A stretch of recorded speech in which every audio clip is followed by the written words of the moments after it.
Hello, मेरा नाम doctor Sangeeta Mishra है और आप मुझे देख रहे हैं मेरे अपने यूट्यूब चैनल पर। मेरे इस चैनल पर आप सबका दिल से स्वागत है। जैसे कि हम सब जानते हैं कि ठंडी का मौसम चालू हो गया है या विंटर सीजन चालू हो गया है। इस मौसम में बहुत सारे हेल्थ इश्यूज हमको होते हैं। तो आज हम बात करेंगे कि हमको ठंडी के मौसम में यानी कि विंटर सीजन में किस तरह के हेल्थ प्रॉब्लम्स होते हैं और आप कैसे उस चीज को अवॉइड कर सकते हैं या क्या प्रिकॉशन आपको लेना है ताकि आपका हेल्थ और अच्छा रहे। तो चलिए जानते हैं कि ठंडी के मौसम में कौन कौन सी बीमारियां ज्यादा कॉमन है। देखिए, सबसे पहले होता है कि ठंडी के मौसम में जो आपका चेस्ट है उससे रिलेटेड बहुत सारी इन्फेक्शन हो सकते हैं। ठंडी के मौसम में सबसे पहले आपका जो प्रॉब्लम होता है, आपको सर्दी जुकाम का प्रॉब्लम होने लगता है। नाक का बंद होना, गले में इरिटेशन होना, sore throat, pneumonia, bronchitis, asthma, इस तरह के काफी प्रॉब्लम्स होने लगते हैं। फिर आता है आपकी जॉइंट्स की प्रॉब्लम। ठंडी के मौसम में जॉइंट्स की प्रॉब्लम बहुत ज़्यादा कॉमन होती है, जिसमें अर्थराइटिस आता है, रूमेटिक अर्थराइटिस, यूरिक एसिड का लेवल अगर बढ़ गया तो जॉइंट्स में आपको तकलीफ होने लगती है, दर्द होने लगता है। फिर तीसरा आता है स्किन की प्रॉब्लम। देखिए, ठंडी के मौसम में जितनी भी स्किन एलर्जीज है, जैसे स्किन का ड्राई होना, स्किन में क्रैक आ जाना, कई बार स्किन में ड्राइनेस और क्रैक की वजह से ब्लीडिंग होने लगती है, तो एक्जिमा, सोराइसिस, लाइकन प्लेनस, ये सारी बीमारियां जो है ठंडी के मौसम में ज़्यादा हो जाती है। डर्मेटाइटिस या फिर एक्टोपिक डर्मेटाइटिस या फिर जो स्किन एलर्जीज है, ये इस सीजन में ज़्यादा कॉमन होती है। कॉमन कोल्ड होता है, ये एक वायरल इन्फेक्शन है। इसमें क्या होता है कि आपका नाक बहना, नेजल डिस्चार्ज, सर्दी मतलब कि छींके बार बार आना, सर दर्द होना, बदन दर्द होना, इस तरह का इन्फेक्शन आपको होने लगता है। फिर आता है कि फ्लू जो होता है, ये जो बीमारी होती है ये एक पर्सन से दूसरे पर्सन में स्प्रेड होती है। इसमें ज़्यादातर क्या होता है कि नाक, गला और आपकी चेस्ट में इसका इन्वॉल्वमेंट होता है। क्या होता है, जब आप विंडो को क्लोज करते हैं तो सफिशिएंट अमाउंट में जो लाइट्स आनी चाहिए, सनलाइट आनी चाहिए ठंडी के मौसम में, वो नहीं मिल पाती है और विटामिन डी जो है वो बराबर से नहीं मिल पाता है। विटामिन डी नहीं मिल पाने की वजह से ज़्यादा वायरस मल्टीप्लाई होते हैं और आपको इन्फेक्शन और ज़्यादा होने लगता है। दूसरी चीज़ आती है कि अनहाइजीनिक कंडीशन। अगर आपके आसपास में डर्ट ज़्यादा है, साफ सफाई का ज़्यादा अगर आप ध्यान नहीं रख रहे हैं तो ये इन्फेक्शन और ज़्यादा पनपने लगता है। पेशेंट को सर्दी होने लगती है, सर दर्द होने लगता है, बदन दर्द होने लगता है, थकान होने लगती है, वो एग्जॉस्टेड हो जाता है और कई बार उसमें उसको गैस्ट्रिक प्रॉब्लम भी होने लगती है, जैसे लूज मोशन वगैरह होने लगता है या पेट में दर्द वगैरह भी होने लगता है। फिर आता है सोर थ्रोट। अब सोर थ्रोट क्या होता है? सोर थ्रोट मतलब कि आपके थ्रोट में इन्फेक्शन हो जाता है।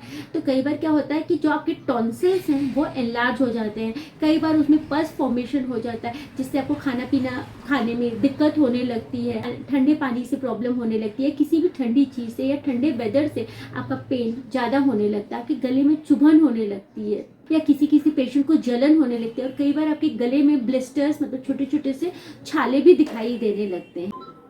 सोर थ्रोट ज़्यादातर जो ठंडी की एलर्जी है, अगर आपको डस्ट की एलर्जी है या फिर अगर आपको पोलन की एलर्जी है या फिर अगर आपको कोल्ड ड्रिंक्स की एलर्जी, आपको कोल्ड फूड की एलर्जी है, आपको कोल्ड एनवायरनमेंट की एलर्जी है, तो अगर आप उसके कांटेक्ट में आएंगे तो आपकी थ्रोट में इरिटेशन होने लगता है। सोर थ्रोट है, उसमें किस तरह के सिम्टम्स आते हैं? सोर थ्रोट में ज़्यादातर पेशेंट को सीवियर थ्रोट पेन होने लगता है, खांसी आने लगती है, गले में खिचखिचाहट होती है, खाना निगलने में उनको दिक्कत होने लगती है।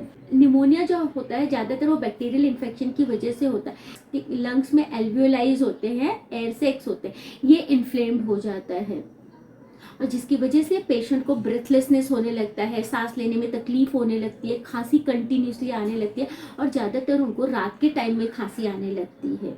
ज़रा सा भी वो काम करेंगे तो थकान होने लगती है, एग्जॉस्ट हो जाते हैं, पसीने वगैरह छूटने लगते हैं। तो अगर इस तरह के सिम्टम्स आ रहे हैं तो आप आपके डॉक्टर को दिखाकर उसका तुरंत ट्रीटमेंट ले सकते हैं। कई बार पेशेंट को, जो निमोनिया वाले पेशेंट है, उसके साथ में गैस्ट्रिक सिम्टम्स भी आता है, जैसे पेशेंट को वॉमिटिंग वगैरह होने लगता है, लूज मोशन होने लगता है, उनके पेट में दर्द वगैरह होने लगता है, तो इस तरह के सिम्टम्स भी दिखाई देते हैं। फिर आता है कि अस्थमा। अस्थमा क्या होता है? अस्थमा मतलब बॉडी का एक एलर्जिक रिस्पॉन्स होता है, इसकी वजह से पेशेंट को ब्रेथलेसनेस होने लगता है, खांसी आने लगती है और उनके चेस्ट में व्हीजिंग साउंड सुनाई देने लगता है।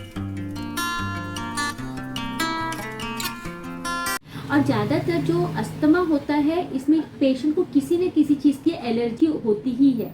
या तो उसको ठंडी खाने से एलर्जी हो सकती है, उसको ठंडी चीज़ों से एलर्जी हो सकती है, उसको डस्ट की एलर्जी हो सकती है, उसको विंटर में एलर्जी होती है। जो अस्थमा उनका होता है वो सीजनल होता है, मतलब एक पर्टिकुलर सीजन में ही उनको अस्थमा होता है। जैसे ठंडी में किसी को हो सकता है, किसी को गर्मी में हो सकता है। अस्थमा वाले जो पेशेंट्स हैं उनको ब्रेथलेसनेस होने लगता है, खांसी होने लगती है, चेस्ट में अजीब सा टाइटनेस होने लगता है और उनको लगता है कि उनको प्रॉपर अमाउंट में एयर नहीं मिल रही है। तो इसलिए वो क्या करते हैं, या तो खुली जगह में जाकर बैठेंगे या तो वो खिड़की के पास आकर बैठेंगे ताकि उनको सफिशिएंट अमाउंट में एयर मिल सके।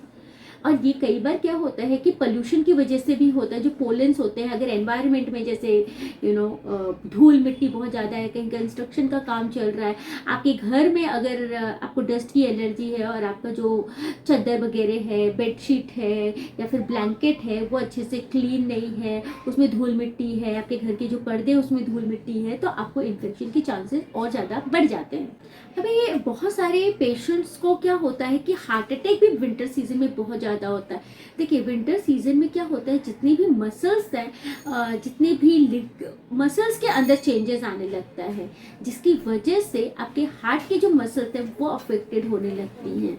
और उस सीजन में बीपी का प्रॉब्लम ज़्यादा होने लगता है, जिसकी वजह से उसका इफेक्ट हार्ट पर पड़ता है और हार्ट अटैक के चांसेस भी बढ़ जाते हैं। और ऐसा भी होता है विंटर सीजन में हमारी फिजिकल एक्टिविटी कहीं ना कहीं निल हो जाती है। तो ये सारे कॉजेज होते हैं जिसकी वजह से विंटर में हार्ट अटैक के चांसेस ज़्यादा हो जाते हैं। हार्ट अटैक वाले पेशेंट को किस तरह का सिम्टम्स आएगा, उनको क्या होता है, चेस्ट में टाइटनेस लगने लगता है, ऐसा लगता है कुछ बधा बधा फील होने लगता है। और उनका जो चेस्ट का पेन है, उनको कई बार चेस्ट में पेन होता है, कई बार ये चेस्ट का पेन पीछे की तरफ जाता है और कई बार क्या होता है आपके हाथ की तरफ जाने लगता है, लेफ्ट साइड में। और कई बार आपके जॉज जो है उसमें थोड़ा सा स्पाज्म फील होने लगता है, टाइटनेस फील होने लगता है। और कई बार इसमें गैस्ट्रिक प्रॉब्लम्स भी होने लगता है, मतलब आपको बहुत ज़्यादा एसिडिटी या फिर रेट्रोस्टर्नल बर्निंग होने लगती है, मतलब आपके सीने में जलन होने लगती है, आपको सांस लेने में दिक्कत होने लगती है, थकान होने लगती है, एग्जॉस्टेड फीलिंग होने लगती है, वीक फील होने लगता है और कई बार उल्टी या उल्टी जैसा भी लगता है।